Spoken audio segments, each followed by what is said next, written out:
Welcome to Raise the Line with Osmosis.org, seeking solutions with leading experts on how to increase healthcare capacity so people can get the care they need during the COVID-19 crisis and beyond.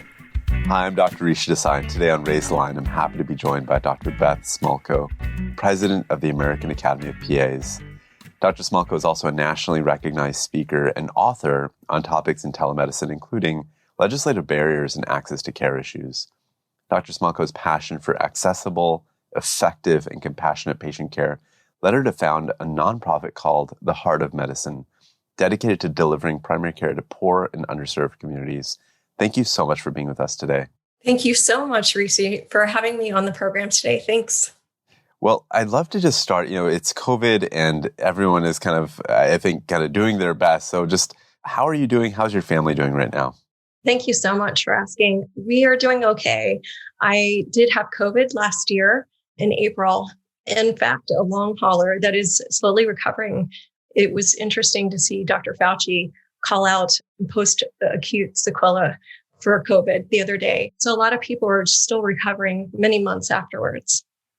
For those that may not know the phrase long hauler, do you mind just explaining what that is? Mm-hmm. There's many of us, about 30% of the population who had symptomatic, whether it's mild, moderate, or severe COVID, have continuing symptoms. Some research has shown up to 9 months or more. So we're still counting because we still don't know the complexity and how long this will last. Thanks for sharing that. My heart goes out to you and obviously hope you have a full recovery in the long scope of things. But it's interesting as we learn more and more about this disease, there are so many wrinkles and nuances and things that kind of get missed as we kind of paint things with a single brush. And I think pointing out the fact that these symptoms can last a long, long time is good for people to know. Thank you.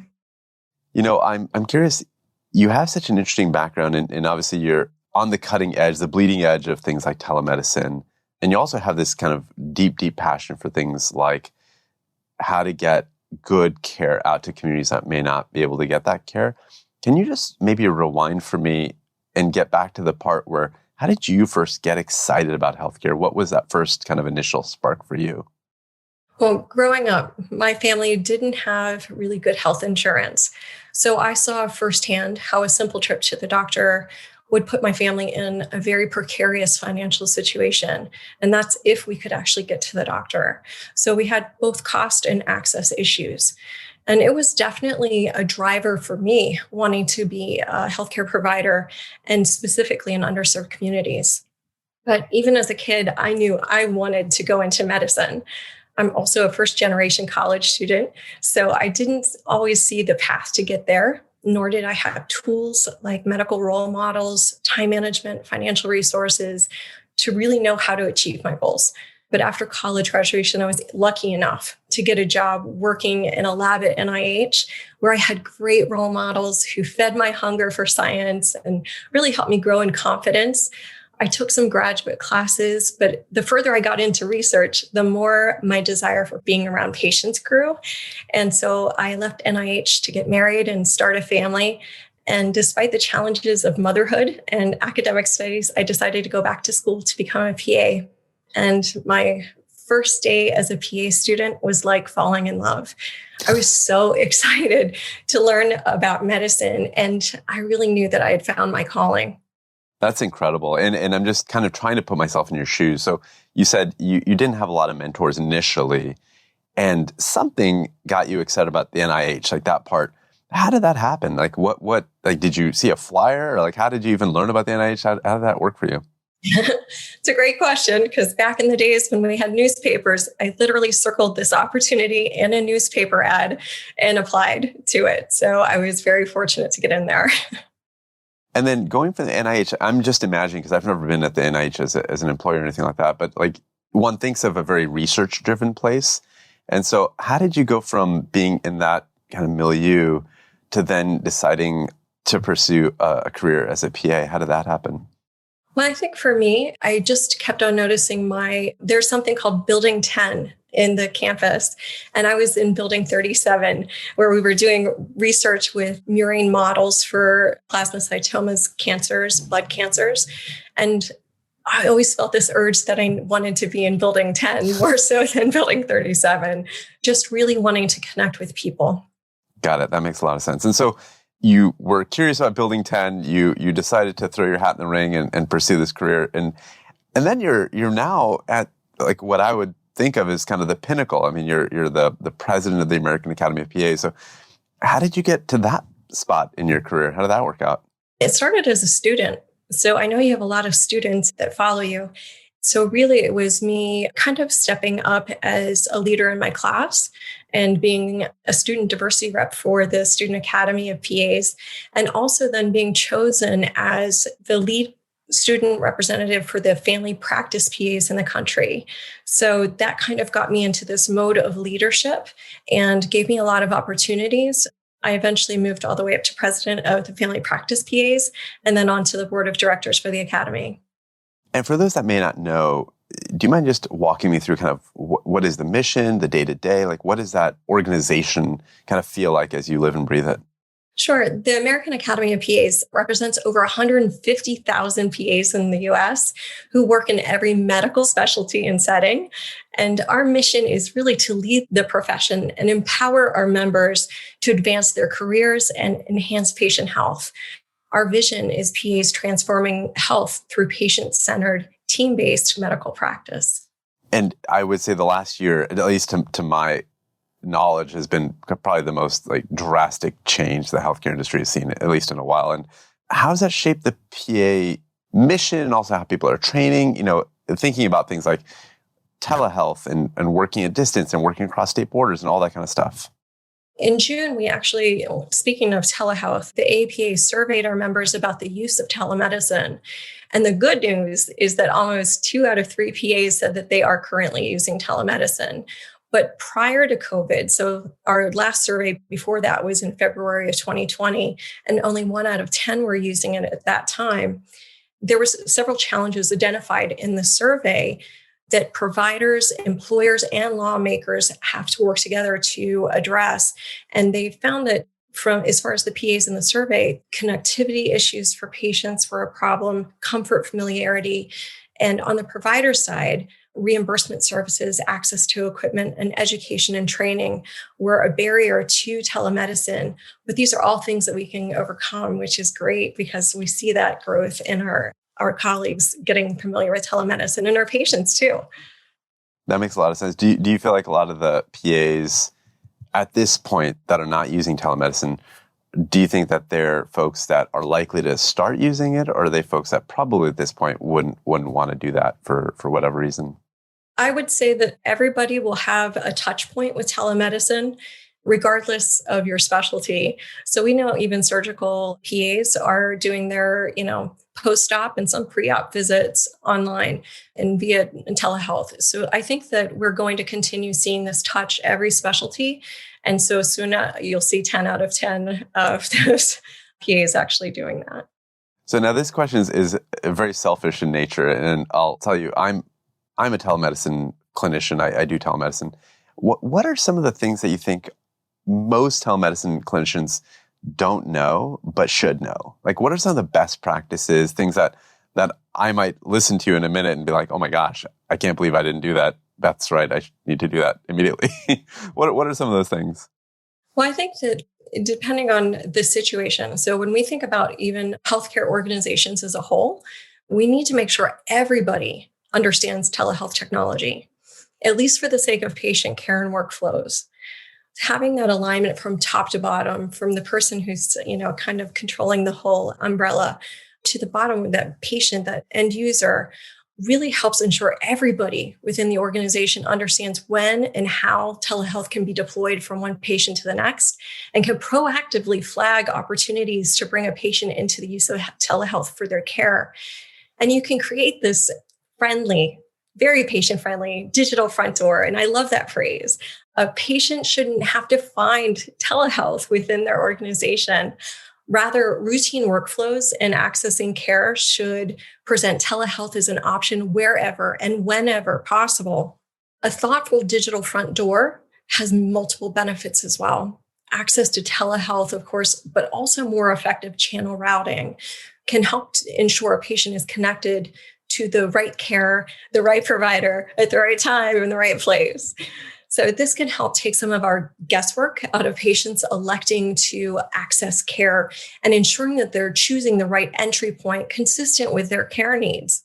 Internal and ongoing system reviews should be used to identify where telehealth is functioning well and where an opportunity exists to make it better. Organizations should really define exactly how and when telehealth is expected to play a role in clinical care. Certain medical conditions might be identified as very clear opportunities for telehealth, and an organization can seek to proactively shift care related to these conditions into a telehealth environment. And so whether it's mental health or, a low complexity acute visit like a sinus infection, organizations should be really clear about where they expect a given condition to be managed under routine circumstances and track success in achieving it. So for me, it's about having a really good understanding of where that modality exists in how we practice medicine and what's appropriate and what's not. And so that the patient really never has to guess. It's a really good point in terms of like triaging certain conditions in certain situations. And the one that jumps out right now, especially with COVID, is mental health conditions, right? So I'm thinking of depression or anxiety. Are there data points that show that telehealth performs as well, maybe even better than a standard visit for certain types of conditions? Maybe the ones that I mentioned, maybe other ones. Are there any examples that we have that we can already point to and be like, that proves that telemedicine is effective? I'll be honest with you, I'm blanking on exact numbers right now, but certainly there's data points that aren't collected, I would say is more important in some ways, especially when it comes to behavioral health. When we think of the stigma, especially in certain vulnerable populations about seeking out behavioral health care, we've actually seen that COVID directly, not indirectly always, but directly creates some mental health issues. There's a lot more of it going around and less access. So the data that's not being collected perhaps is the stigma in certain communities and the fact that it's a lot easier for you to perhaps express yourself when you're not worried about your neighbors seeing you go into somebody's office, and you can have all of those discussions in the comfort of your home and a place that's safe to you, perhaps. That makes a lot of sense. And one of the points you brought up earlier in terms of your personal story is you mentioned, I believe, accessibility. You said, when you're growing up, accessibility was kind of a challenge. Do you mind speaking to that? Only because I think that word sometimes means different things to different people. And so I often think of, like for me personally, I think of accessibility as tied into economics, like maybe not being able to pay for a visit or not being able to take time off of work so you can go in for a visit because that you need the work money and the employment money. So what does accessibility mean outside of just money? Like what are the other barriers to accessibility and how does telemedicine help to resolve some of these issues? The accessibility issues vary from geography, whether that's lack of access to care within a rural community to what it might look like accessibility-wise in a city where you might not have a car to get from point A to point B. We certainly see that access issue for people that want to go get a vaccine, but it's at a stadium that's outside of a city and they don't have a car to get there.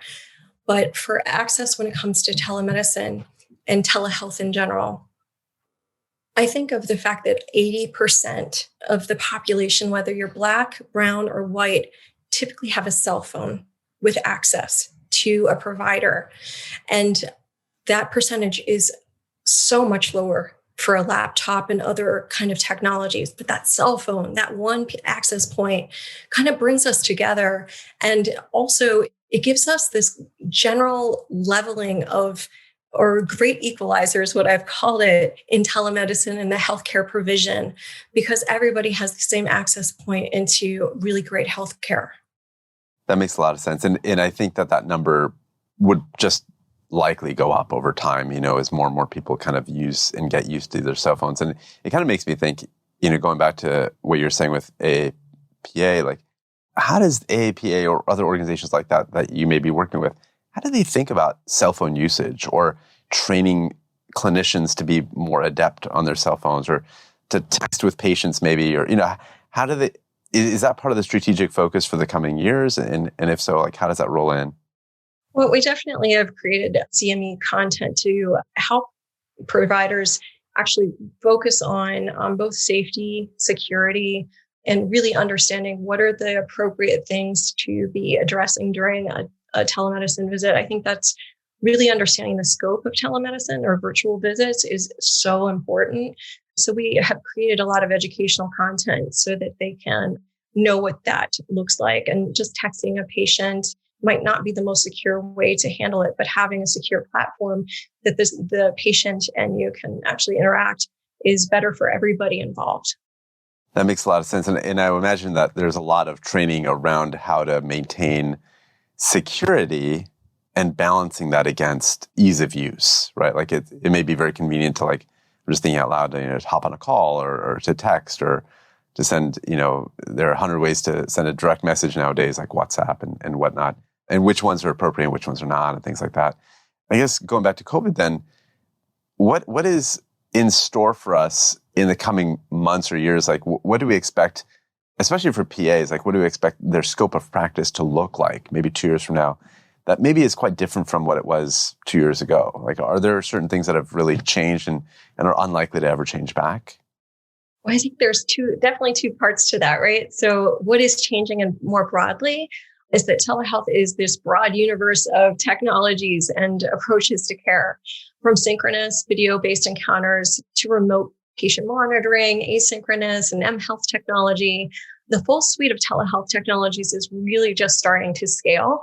And mHealth and RPM, or remote patient monitoring, has enormous potential for growth and scaling to meet individual and population level patient health needs proactively and intelligently. Telehealth is enabling the integration of multiple various data sets and is really helping drive the conversation on healthcare interoperability. Additionally, new and expanding reimbursement for this type of care is creating new incentives and driving additional investment in technologies in the mHealth and RPM space as well. I think that we also need to consider the growth of video-based care is driving that expansion to meet needs, like whether they be a point of care telehealth kiosk in a grocery store or pharmacies, to remote physical exam devices, something just press on your chest or look in your ear, through self-conducted physical exams with the use of artificial intelligence and patient-friendly guidance and technology. Also, the expansion of 5G networks is shifting the conversation on data networks and data exchange. And there's been a lot more automation and clinical algorithms that have come online enabled by telehealth. And that isn't to say that telehealth is replacing clinicians, but that telehealth technologies are being used to digest complicated patient information through AI and machine learning and natural language processing to support clinical workflows and strengthen diagnosis and treatment plans. Asynchronous clinical workflows have also grown dramatically in their scope and competency, and complex diagnoses and treatment plans can be proposed based on patient data submissions paired with the intelligent evidence-based clinical algorithms and machine learning. And this creates that efficiency within a care system that enables a single clinician or clinical team to care for more patients more competently and effectively. So COVID has really helped unshackle a lot of the constraints in the telehealth space by aligning legislators, payers, and healthcare organizations relatively. And that alignment is sparking additional innovation and growth in telehealth technologies that will improve on the quality of care delivered in this space, in the healthcare system more broadly, and improve patient outcomes. If we go back to what it means to PAs, I think that it's going to be guiding a lot of the legislative changes that you and I were kind of talking about before, that are going to have to start naming PAs as telehealth providers in state laws and regulations. And so we really look to how that's going to be transforming over time. Right now, we need to really focus on origination sites. How do we make compact licenses more available across the United States so that we can actually help in a crisis situation like what happened in Texas just a couple of weeks ago? We had ice storms in Texas, and wouldn't it have been great if somebody in California could just as easily just said, and there were executive orders, I'm giving an example, but if someone in California could just say, hey, I'm able to pick up and do this telemedicine. If somebody's able to do a telemedicine visit, I could pick that up. If we treated this more, we had less variation from state to state in telehealth laws. Man, what a difference that would make to access to care. Yeah, I mean, it's a really good point. I mean, and hopefully we'll see more and more of that, more flexibility across state lines. It seems logical that if you're trained as a PA and, in let's say Connecticut, you should be able to take care of someone in neighboring Rhode Island. It just seems very odd that wouldn't be the case just normally. I'm curious also about international borders. Do you ever see, you mentioned the crisis in Texas, with COVID, we've seen many countries come under crisis. Is there any precedence for French clinicians to be able to help out in Italy when Italy was slammed, or countries being able to kind of help with one another, like Canada helping to step in if the US is under crisis, or vice versa, us helping Canada out there? Is there any precedence at all for cross-country collaborations like that in times of crisis?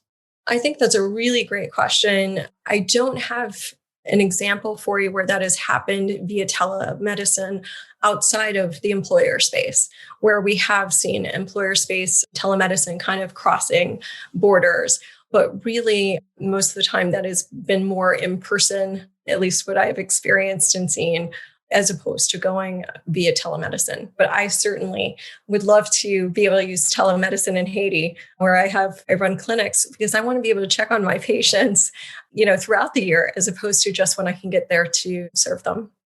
Yeah, I mean, it definitely, it kind of builds this idea that you could have a clinic that's well connected and therefore gets you access to professionals around the world. I mean, just a beautiful idea.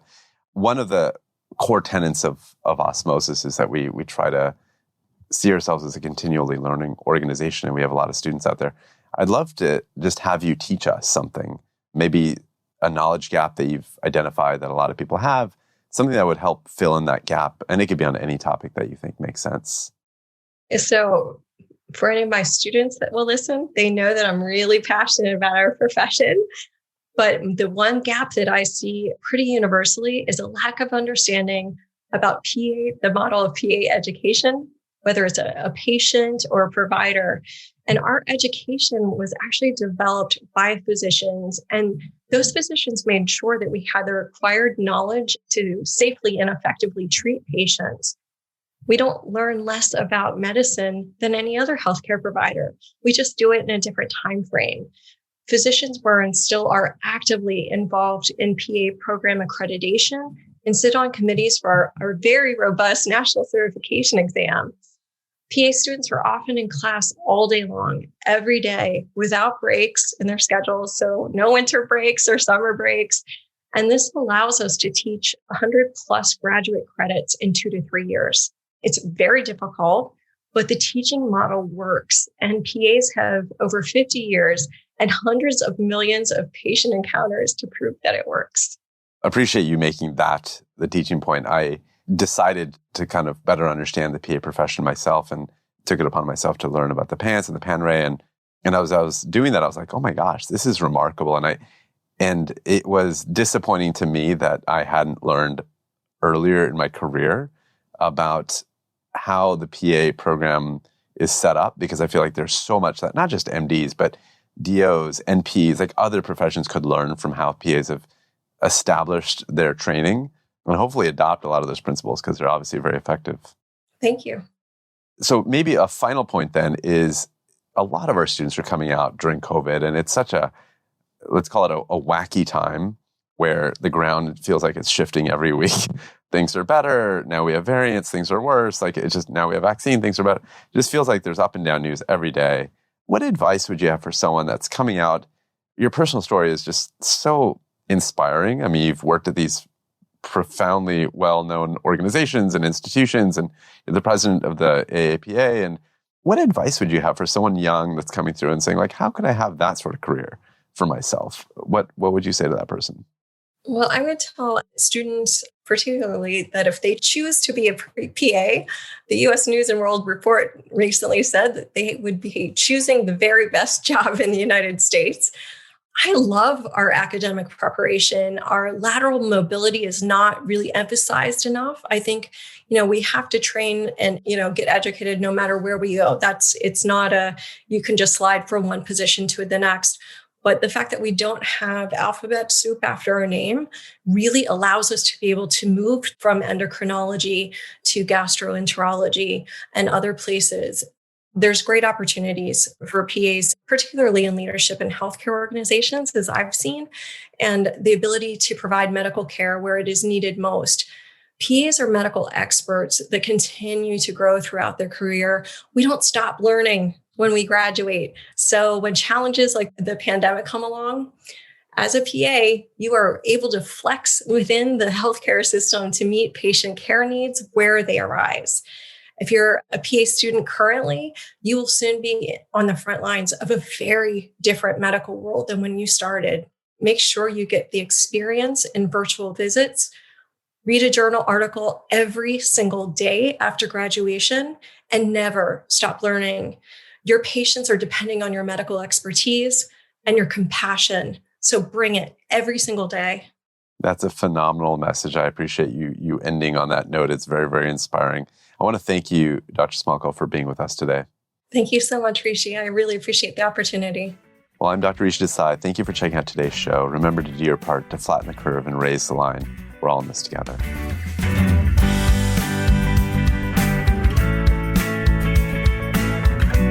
For more information on how you can help raise the line and flatten the curve, go to osmosis.org/COVID-19.